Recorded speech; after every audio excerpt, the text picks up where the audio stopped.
আমাদের দুর্গাপুজোর কাজ শুরু হলো। এই প্রতিকূল পরিস্থিতির মধ্যে দিয়েও শিল্পীরা যেভাবে দিয়ে কাজ করছে, ঠিক আছে, যে পুজোটা হয়নি সেটাই রেডি করার পালা। ঠাকুরের যে মডিফাইয়ের যে কাজগুলো আছে সেগুলো রেডি করতে হচ্ছে। আমাদের এই দুর্গা আর্ট ভিলেজের যে শিল্পীরা আছে সবাই করছে, এখানে সব শিল্পীরাই এদিকে ব্যস্ততার মধ্যে দিয়ে কাজ করছে এই প্রতিকূলতার পরিস্থিতি।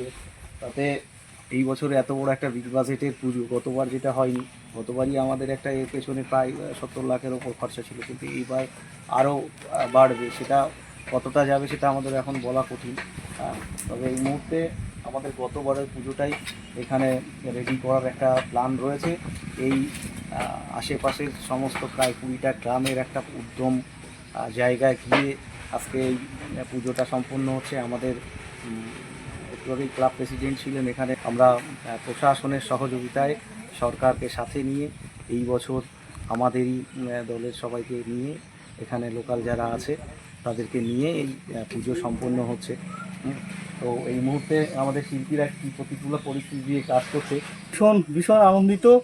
গতবারে সেই অশ্রু সজল চোখ মুছে এখন নতুন উদ্যমে নতুনভাবে কাজ শুরু করেছি। আমরা ভীষণ আনন্দিত যে আমাদের পুজোটা এবার হচ্ছে, যার জন্য আমরা এই সমস্ত প্রতিকূলতা কাটিয়েও কাজ শুরু করেছি। কাজ আমাদের খুব ফুল দমে শুরু হয়ে এখন এটা যেটা আছে এটা এখন শুরু। এখন আমরা অল্প কয়েকদিনের মধ্যে কাজ শেষ হয়ে যাবে, তাড়াতাড়ি শেষ হয়ে যাবে কাজ আমাদের শেষের পথে। এবং এটা এবার মানুষ দেখবে এই বছর একটা অন্য ধরনের কাজ থাকবে, হাতের কাজ করাবে। গতবার যেটা ছিল সেইবার সেটা থেকে একটু অন্যভাবে করা এবং অন্য আকর্ষণ আসবে এবং এটা একটা সাড়া ফেলবে, সারা বাংলায় সাড়া ফেলবে।